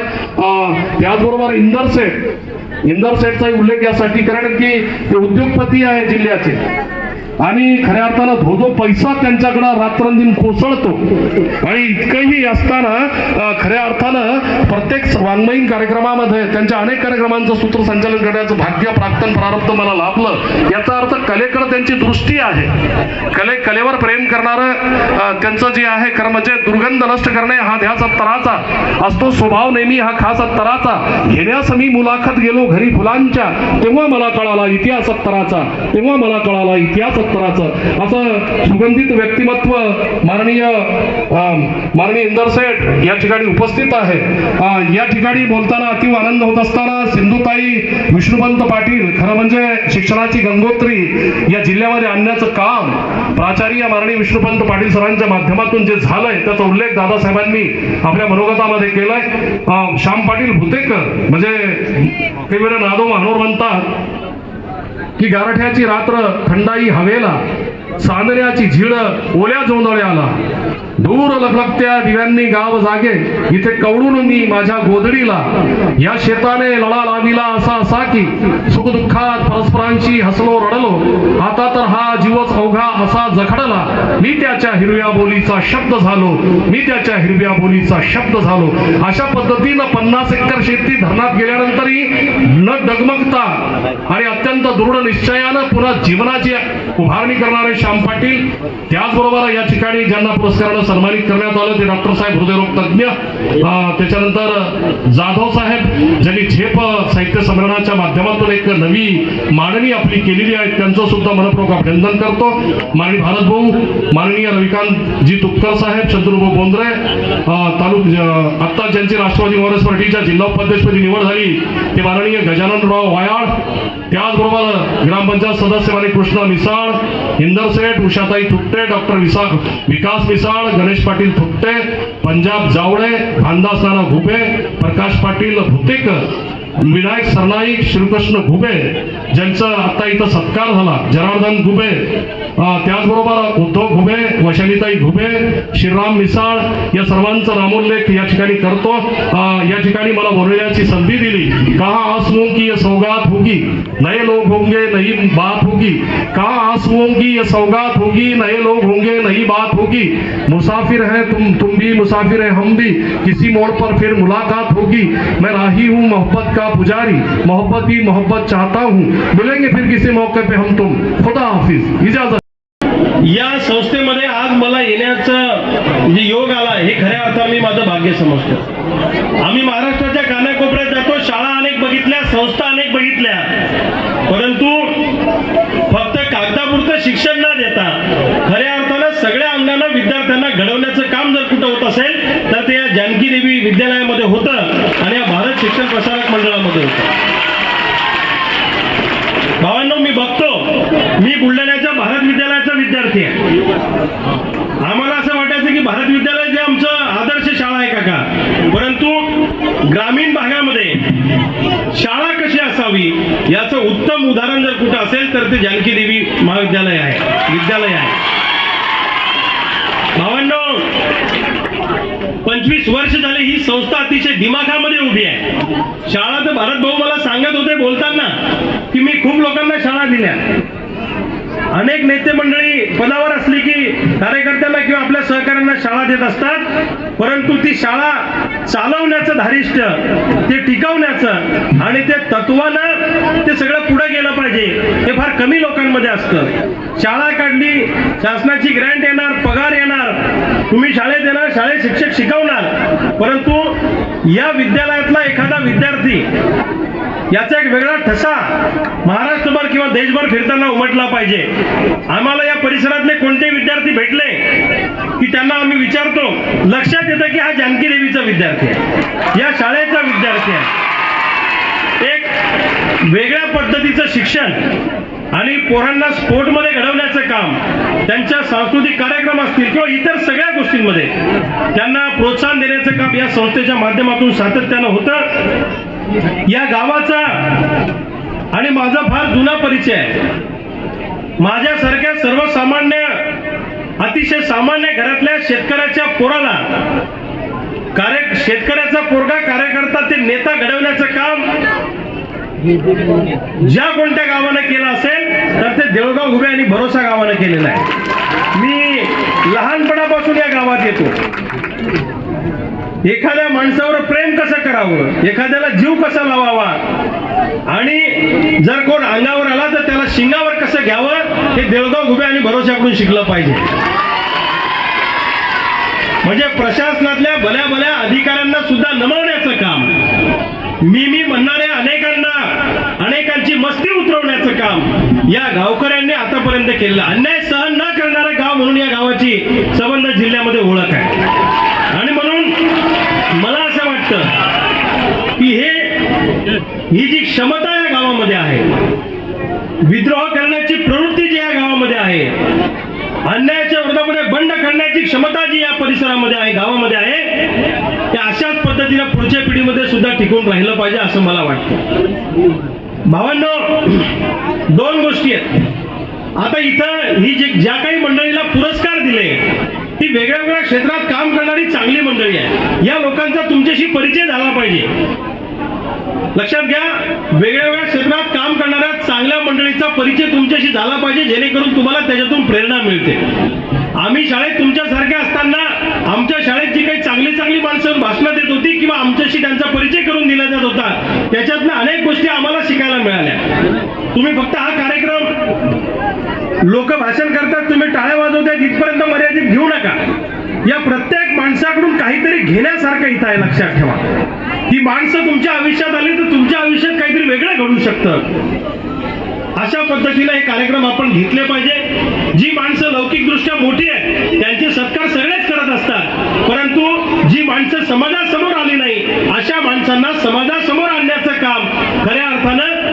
गुबे काकांनी आणि या भारत शिक्षण प्रसारक मंडळाने केलेला आहे. नाहीतर ग्रामीण भागातल्या शाळा आता बंद पडण्याच्या मार्गावर आहे आणि तुमच्या शाळेत गर्दी मावत नाही. याचाच अर्थ असा आहे इथलं शिक्षण किंवा इथली कार्यप्रणाली ही खऱ्या अर्थानं व्यक्तिमत्व घडवण्याचं काम त्या ठिकाणी करत असते. मला तर असं वाटतं की एखाद्या आमदारा खासदाराच्या त्याच्या कार्यकाळामध्ये जे काम त्याच्या हातून होऊ शकत नाही ते काम शेणपतराव गुबे काकांनी केलेलं आहे. पिढ्या घडवण्याचं काम, खऱ्या अर्थाने एक शाश्वत काम या संस्थेच्या माध्यमातून या ठिकाणी होत आहे. कारण बाकी आमच्यासारखी नेते मंडळी येतील, भाषण देतील, जातील, परंतु एखाद्या लहान मुलाला कवेत घेऊन त्याला चांगलं शिक्षण देणं, त्याला वाढवणं, त्याला घडवणं, कारण या वयामध्ये जे संस्कार होतात ना हे संस्कार आयुष्यभर टिकत असतात, लक्षात ठेवा. त्यामुळं मला असं वाटतं की मोठी नेते मंडळी जे काम करू शकत नाही ते काम खऱ्या अर्थानं या भारत शिक्षण प्रसारक मंडळाच्या माध्यमातून आणि या जानकी देवी संस्थेच्या माध्यमातून या ठिकाणी होतं, हे मला आवर्जून या ठिकाणी सांगायचं आहे. राही सर फार चांगलं बोलले. तुम्ही सगळे ग्रामीण भागातले विद्यार्थी आहात. तुमचे चेहरे बघितल्यावर माझ्या लक्षात आलं की हे सगळं आपलं बियाणं आहे. हे सगळे आपल्या गँगचे लोक आहेत, हे गावगाड्यातले लोक आहेत. लक्षात घ्या, आपली गावाकडची माणसं लगेच ओळखू येतात, पण आपल्यामध्ये एक न्यूनगंडाची भावना असते, एक कमीपणाची भावना असते. मी हे करू शकतो की नाही करू शकत. आपल्या डोक्यात आहे की माणूस मोठा व्हायला श्रीमंती लागते, घरात खूप पैसा लागतो, आपण मोठ्याच्या घरात जन्माला आलो पाहिजे तरच हे होऊ शकतं. हे डोक्यातून काढून टाका. सगळ्यात जास्त क्षमता, प्रतिभा आणि अंगभूत कौशल्य जर कुणामध्ये असेल तर ते आपल्या गावगाड्यातल्या शेतकऱ्यांच्या पोरापोरींमध्ये असतात. तुम्ही शहरात जाऊन बघा. शहरामध्ये जर लहान पोराला स्विमिंग शिकवायचं असलं तर मम्मी सोडायला जाते आणि पप्पा घ्यायला जातात शहरामध्ये. आणि आमचं हे पोरग विहिरीत उड्या मारून कधी येतं बापाला सुद्धा कळत नाही.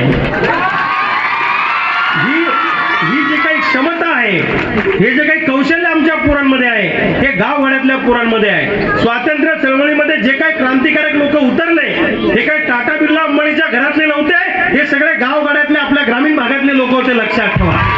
त्यामुळं आपल्या गावगाड्याचा, आपल्या ग्रामीण भागाचा आपल्याला प्रचंड अभिमान असला पाहिजे.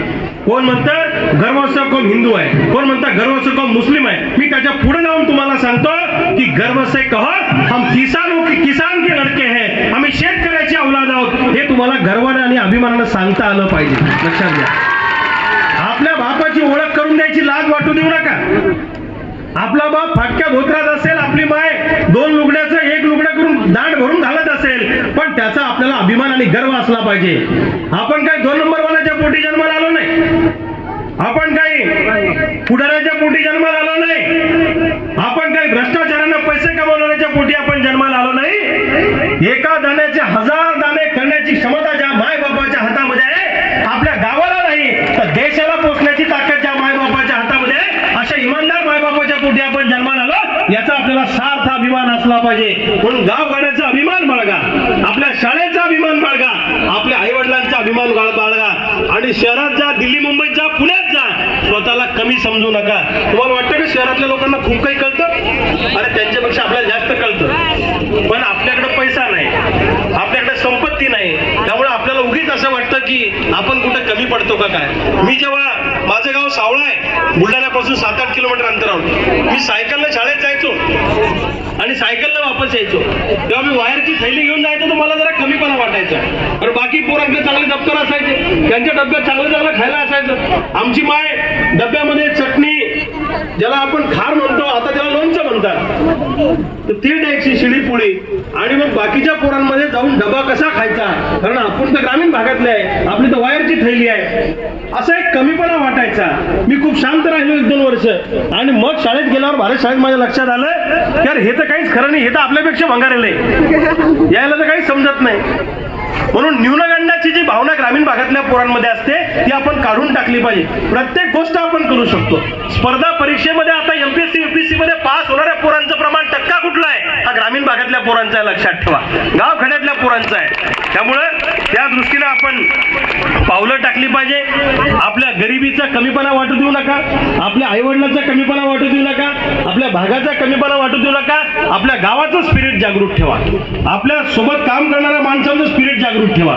आणि दुसरी गोष्ट मला तुम्हाला आवर्जून एक सांगायची आहे, या फेसबुक व्हॉट्सअपच्या नादात सगळा प्रॉब्लेम व्हायला लागलेला आहे. लक्षात ठेवा, हे पोट्टे घरी गेले की पहिले मोबाईल मागतील आई वडिलाला, म्हणजे त्याला जेवायला नसलं चालतं पण मोबाईल शिवाय मेळ बसत नाही. बरोबर आहे का? सगळेच नसतील करत, पण बऱ्यापैकी पोरांच्या डोक्यात हे आहे, मोबाईल हे दुधारी हत्यार आहे. लक्षात ठेवा, वापरलं तर चांगलं आहे, अतिवापर केला तर ते वाईट पण आहे. पूर्वी कसं होतं, पूर्वी ग्रामीण भागातले आपले सगळे लोक काम धंदा करून आले की रात्री जेवताना सोबत एकत्र जेवत होते. बरोबर का? बरोबर ना? म्हणजे एकत्र कुटुंब पद्धतीमध्ये एकत्र जेवण्याची सोय होती. आमचे ज्येष्ठ मार्गदर्शक एकनाथ पाटील भुट्टे, पांडुरंग पाटील भुतेकर, डॉक्टर कृष्णाजी मिसाळ, सतीश भुतेकर यांचं आगमन झालेलं, टाळ्या वाजून त्यांचं स्वागत करा. पूर्वी गाव खेड्यामध्ये सगळे लोक, आमचे मित्र गजानन पाटील वायाळ यांचे आगमन झालेलं आहे. तर गाव खेड्यात परिस्थिती कशी होती की आई स्वयंपाक करायची आणि सगळे कामं धंदे करून आले की एकत्र जेवायला बसायचे. जेवणाच्या निमित्ताने गप्पा व्हायच्या, बोलणं व्हायचं, संवाद व्हायचा. आता परिस्थिती उलटी आहे. आता आईनं जेवण बनवलं आणि बापासोबत वाढायला जर का सांगितलं तर पोरगं म्हणतं बापाचं झाल्यावर मग मी जेवेन. पोरगं घरात आलं की बाप बाहेर जातो आणि बाप घरात आला की पोरगा बाहेर जातो. अशी ग्रामीण भागातली आजची अवस्था आहे. पोराला काही सांगायचं असलं तर आईच्या थ्रू बापाला सांगतो पोरगा, डायरेक्ट बापाशी बोलत नाही. पोरामधला आणि आई वडिलांमधला संवाद कमी झालेला आहे या फेसबुक व्हॉट्सअपच्या नादामध्ये. माझा एक मित्र प्राध्यापक आहे, त्याची बायको प्राध्यापिका आहे. ती सकाळी मला सांगत होता की आम्ही दोघं उठलो, सकाळी आवरायची घाई असते, पोरांना शाळेत जायची घाई असते, ती व्हॉट्सअपवरच एकमेकांना गुड मॉर्निंग करतात. अशी अवस्था आहे. एकमेकांसोबतचा संवाद संपलेला आहे. लक्षात ठेवा, आपण व्यक्त झालं पाहिजे आई वडिलांकडं. पोरी व्यक्त होत नाही, पोरही व्यक्त होत नाही. वडिलांशी बोलायला जर आपल्याला आईला वकील लावावं लागत असेल तर याच्यापेक्षा काय दुर्दैव आहे. आपल्या भावना आई वडिलांकडे आपण व्यक्त केल्या पाहिजे, मोठ्या लोकांचा आदर केला पाहिजे. आपल्यातला या फेसबुक व्हॉट्सअपच्या नादात संवाद संपलेला आहे. म्हणजे एका हातात मोबाईल, एका हातात घास, तो घास नाकात जातो का तिकडे दुसरीकडे जातो याची पर्वा आपल्याला राहत नाही. तर मला असं वाटतं की संवाद आपल्या कुटुंबातल्या लोकांशी आपला संपला नाही पाहिजे. संवाद हा वाढीस लागला पाहिजे, कारण माणुसकीचा जन्म हा संवादातून होत असतो. संवाद हा जिवंत राहिला पाहिजे, एकमेकांशी आपण बोलत राहिलो पाहिजे. म्हणून हा संवाद नावाची गोष्ट ही जिवंत ठेवा. एवढंच या निमित्तानं मी सांगतो, कारण आता वक्त्यांनाही बोलायचं उशीरही झालेला आहे. त्यामुळे मी जास्त वेळ घेणार नाही. मी देवगाव घुबेवाल्यांसाठी मी काही नवीन नाही, मी तुमचाच पोरगा आहे. त्यामुळं तुमचं सगळ्यांचं प्रेम, या शिक्षण संस्थेचं प्रेम आम्हाला सातत्यानं मिळालेलं आहे. माझ्यासारख्या कार्यकर्त्याच्या पाठीवर सातत्यानं थाप टाकण्याचं काम शेणपतराव घुबे साहेबांनी सातत्यानं केलं, आम्हाला बळ देण्याचं काम केलं.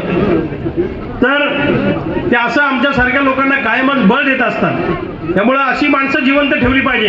ही संस्था जी आहे ना, ही संस्था जिवंत राहिली पाहिजे, कारण अशा संस्था पुन्हा पुन्हा होत नाही. पुढच्या काळामध्ये आता ह्या शाळा मिळणार नाही. आता सगळं कॉन्व्हेंटचं जग आहे.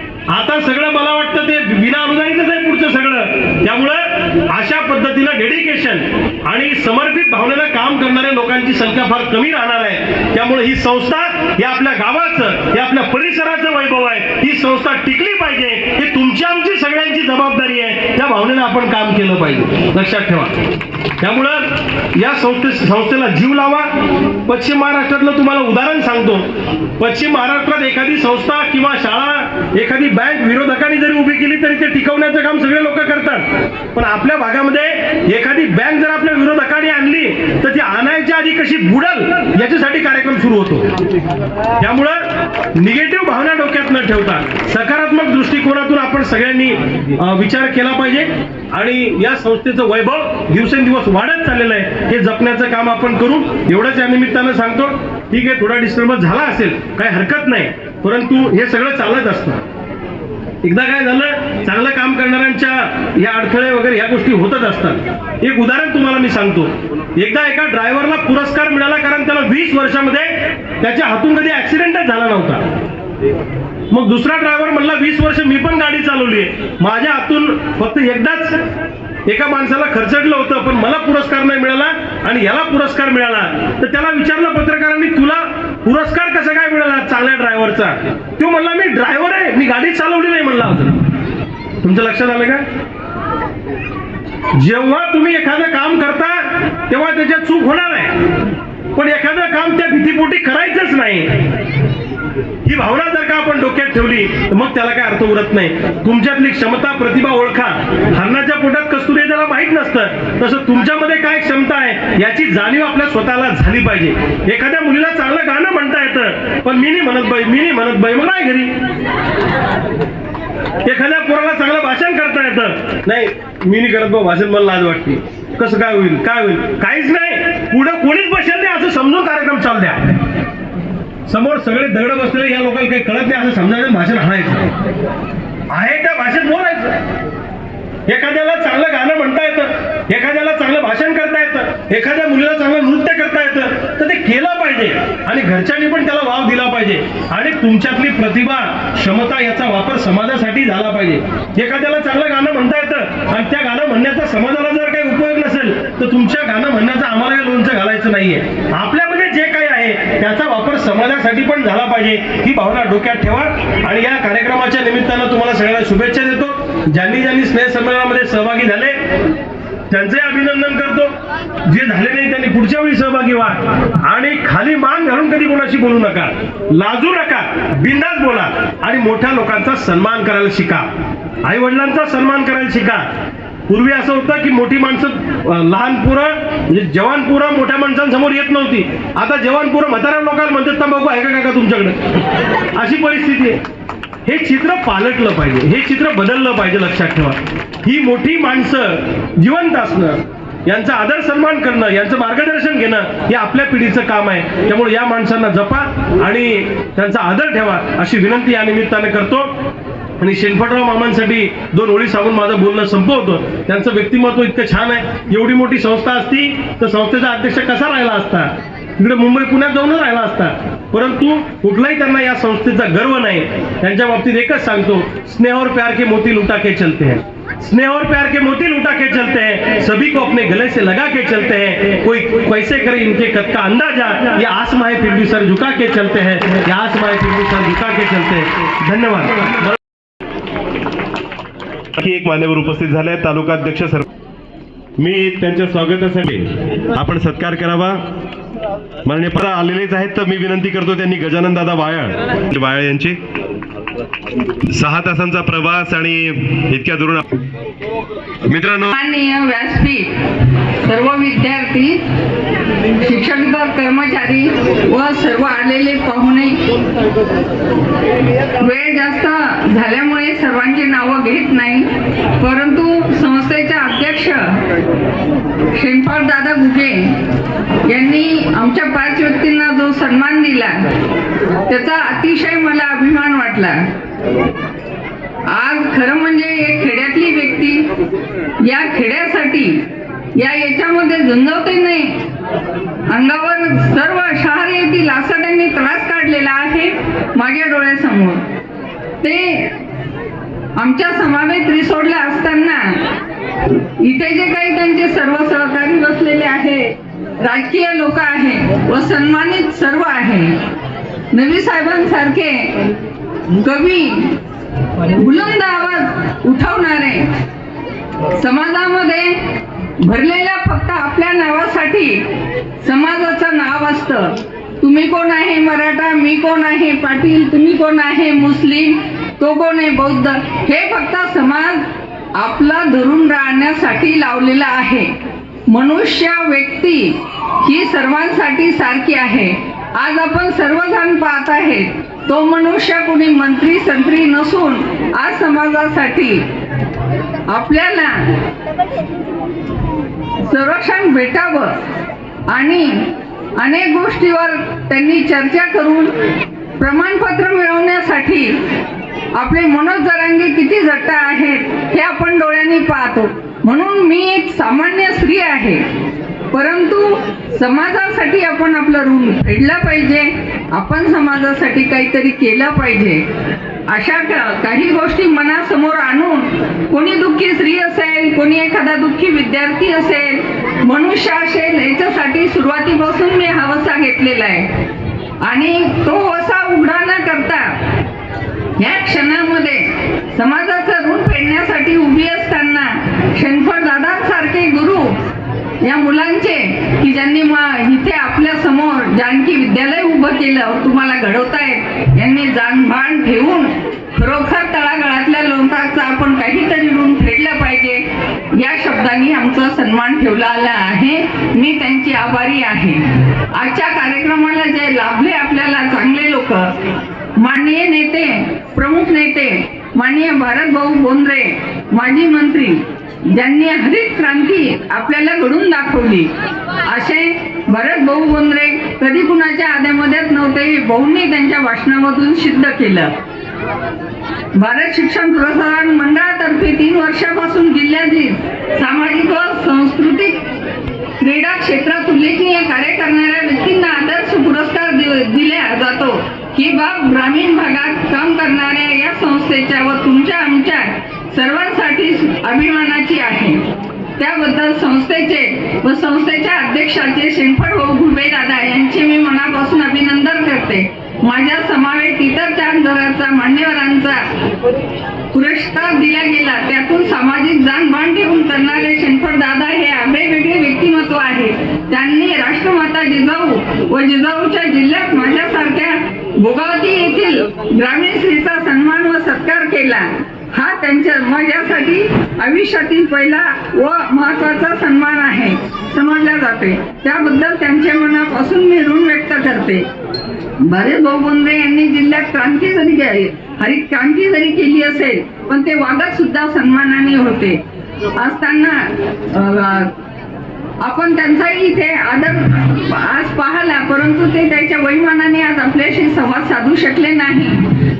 शेणफळ भाऊ घुबेंची माहिती आपल्याला सांगायची म्हणजे एक शेतकऱ्याचा मुलगा, एक साधारण सर्व्हिस करून बालाजी कारखान्यामध्ये हडाचं पाणी करून बाबासाहेब दाभेकरांना त्यांनी खूप साथ दिली.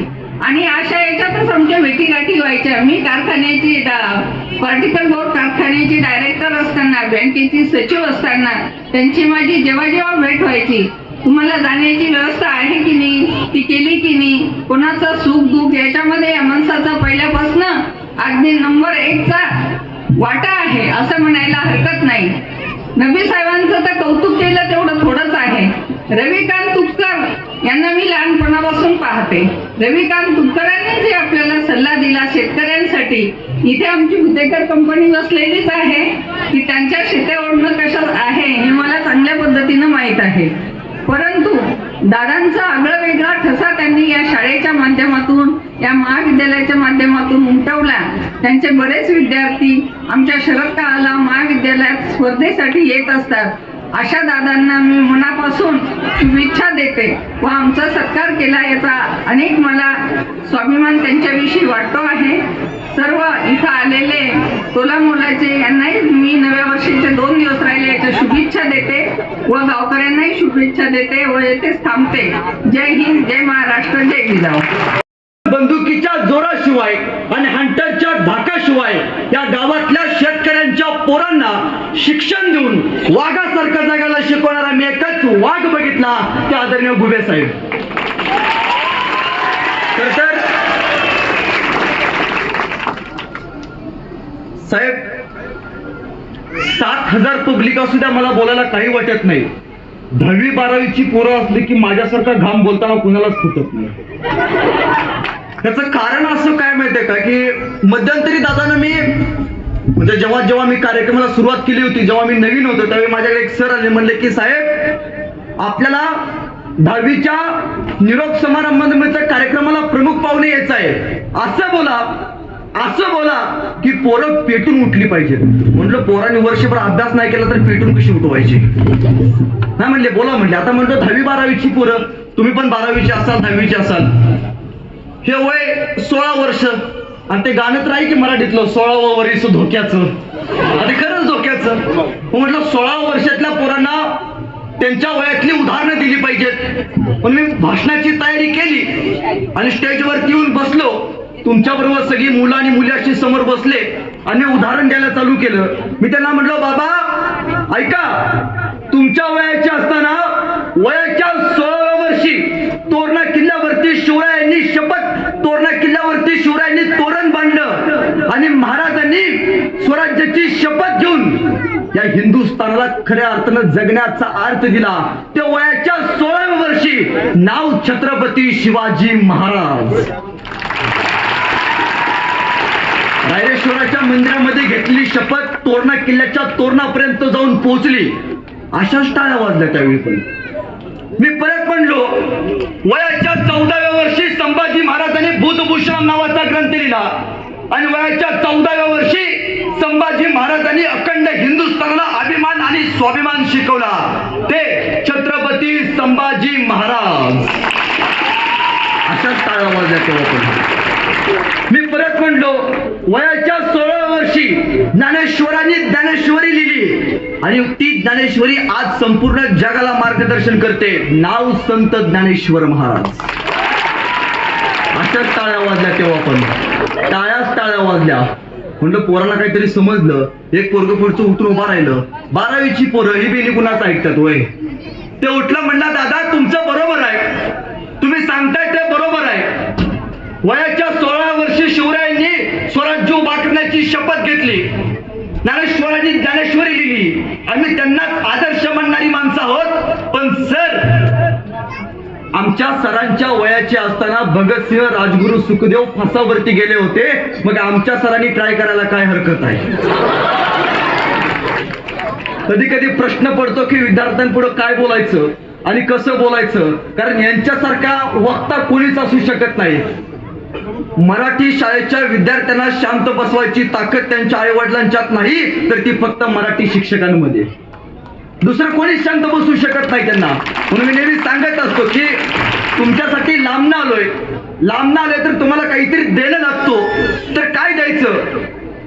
शिवरायांनी स्वतःची शपथ घेतली. खरं तर साहेबांशी माझं बोलणं झालं. साहेब म्हणले की शिवचरित्र मांडा, पण मांडताना माझ्या तरुण पोरांना काहीतरी त्यातून मिळालं पाहिजे. शिवचरित्रातनं काय घ्यायचं आपण? काय घ्यायचं?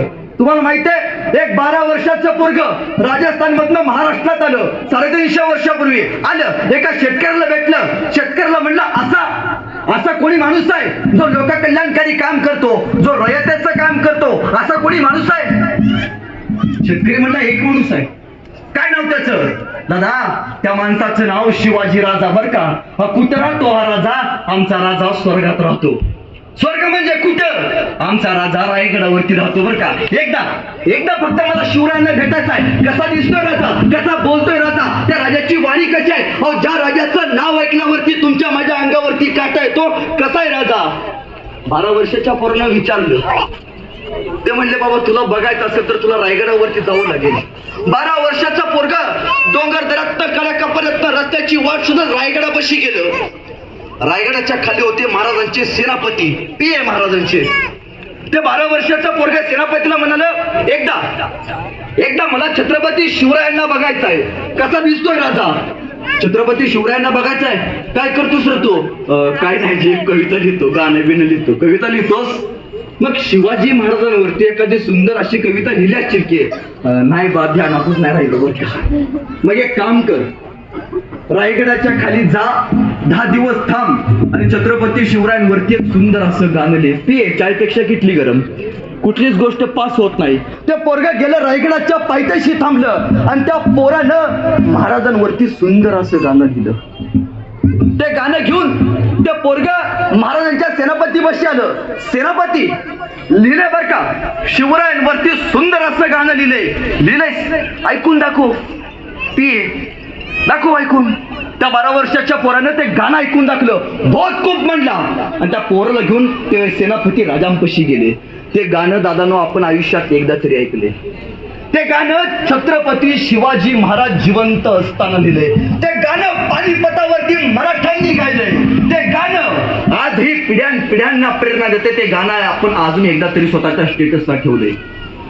राजांना म्हणाले, सेनापती राजे तुमच्यावरती सुंदर असं गाणं लिहिलंय.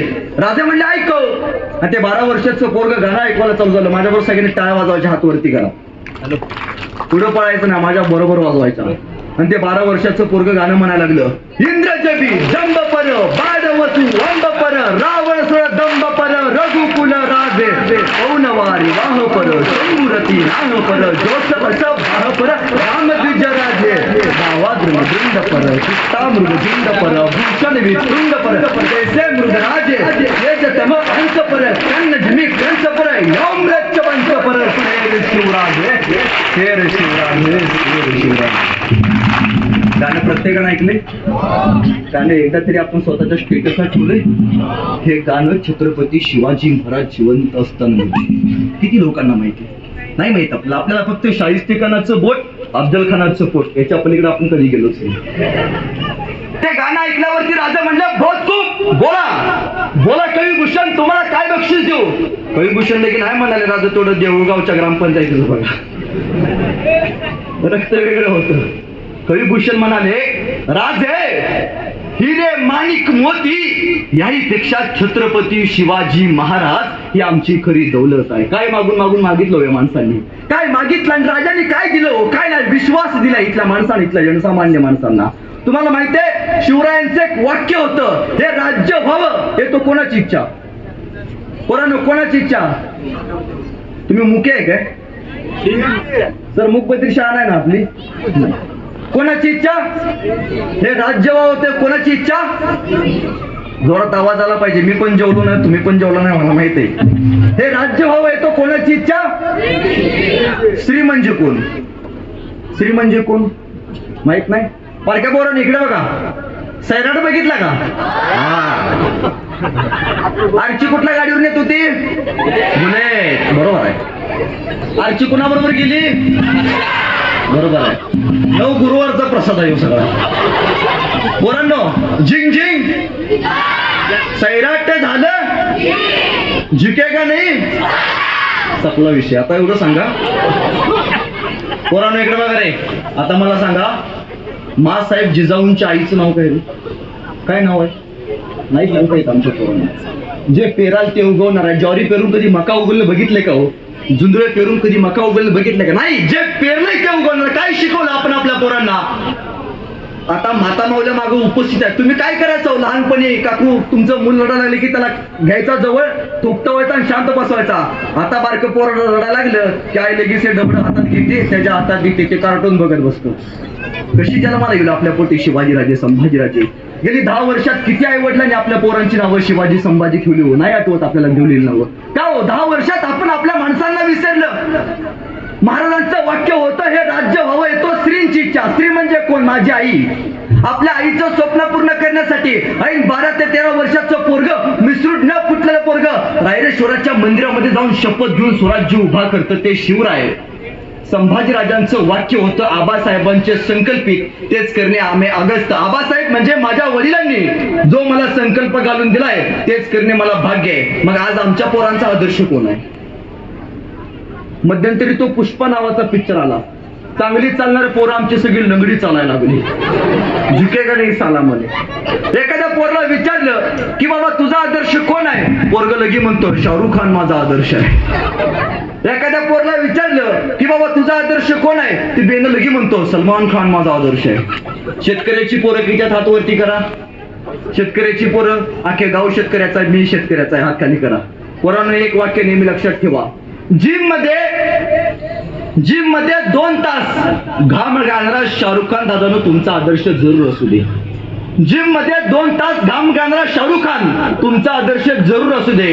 काचेच्या फ्रेम समोर उभारून शायनिंग मध्ये फोटो काढणारा सलमान खान दादा तुमचा आदर्श जरूर असू दे. पण एक गोष्ट नेहमी लक्षात ठेवा, एक गोष्ट नेहमी लक्षात ठेवा की सकाळी 7 वाजल्यापासून संध्याकाळी 7 वाजेपर्यंत, सकाळी सूर्य उगवल्यापासून संध्याकाळी सूर्य मावळ्यापर्यंत 2 बैलांच्या पाठीमागे लाकडी नांगराचा हुंडा घेऊन शेताच्या या बांधापासून शेताच्या त्या बांधापर्यंत नांगरणारा आपला बाप पोरांनो आपला आदर्श असला पाहिजे. एखाद्या पोरला विचारलं विराट कोहलीचं कितवं शतक झालं, बेनं लगी म्हणतोय विराट कोहलीचं 100वं शतक झालं. लेका कधीतरी शेतात जाऊन आपल्या बापानं या बांधापासून त्या बांधापर्यंत मारलेला धावा मोज. नक्कीच विराट कोहलीपेक्षा 1 शतक आपल्या बापाचं जास्त असेल. कधी मोजलं का हो आपण? नाही मोजत आपण. हे आमाचीचं दुर्दैव आहे. अहो बघा ना, महाराज म्हणायचे मावळे तुमच्यासाठी काय पण, मावळे म्हणायचे महाराज तुमच्यासाठी काय पण. आता आमची पोरं कुणासाठी काय पण म्हणायला लागली. म्हणजे काकूंनो 9 महिने पोटात सांभाळून फाडून या बेनाला बाहेर काढले त्याचं काय नाही. 9 दिवस एखाद्या आयुष्यात आली लगी म्हणते तुझ्यासाठी काय पण. बरं का, दिल दिया है जान भी देंगे, उसके बाद का ईड भी देंगे. आमच्या इकडे कवी बरं का, फार सुंदर असं म्हणतो तो. असं म्हणतो, बाप काढलास घराबाहेर. आमच्या लातूरला कवी आहे, तुझं फार सुंदर अशी कविता आहे की बाप काढलास घराबाहेर दारात रडते माई पण, बाप काढलास घराबाहेर दारात रडते माई पण, बायकोला मात्र रोज म्हणालास तुमच्यासाठी काय पण. अरे लोकच पोटाला जन्माला यावा म्हणून हिनं किती केलते नवस. लोकच पोटाला जन्माला यावा म्हणून हिने किती केलते नवस. इकडून तिकडून तिच्या नवसाला देव सुद्धा पावला आणि तुझ्यासारखा पोरगा तिच्या पदरामध्ये घावला. लहानपणी माय तुला शेतात न्यायची, लहानपणी ही माय तुला शेतात न्यायची. तुला ऊन लागू नये म्हणून स्वतःच्या पदराची सावली धरून राहायची. तुला ऊन लागू नये म्हणून स्वतःच्या पदराची सावली धरून राहायची. तुला भूक लागल्यावर तू जोर जोरात रडायचास.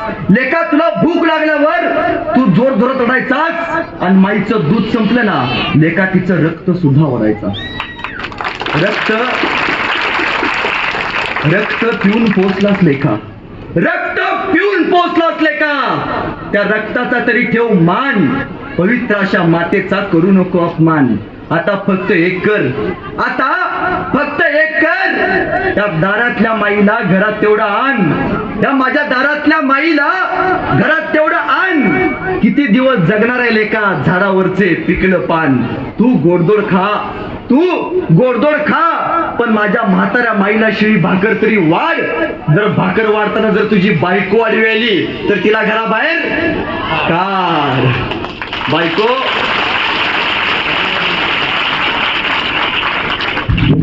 तुझी बायको जाणारच नाही, मी तुला बॉन्डवर लिहून देतो. कशावर लिहून देतो? बॉन्डवर लिहून देतो.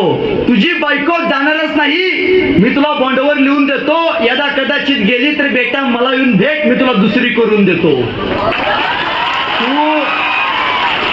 तू आंधळा नाहीस, तू आंधळा नाहीस, पांगळा नाहीस. तुलाच कळली नाही किंमत. नवरा माय बापाला सांभाळतो म्हणून घर सोडून जाण्याची कुठल्याच बायकोत नसते.